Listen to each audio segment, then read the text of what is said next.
back to work with a chance of sluicing in less than 3 weeks. Well, very happy with the way everything's looking down here. We've got the pump in, it's been running great. Drying our puddles, which is what we needed, we wanted. The crops are just pumping along really nicely, so I'm very, very happy. It's way better now.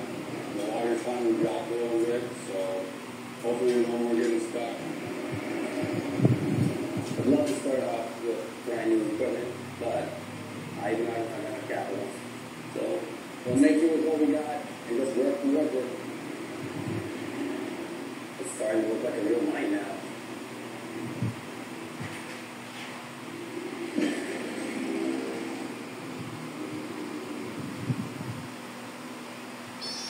Hey, man, we definitely broke some stuff this week, eh? Oh, man.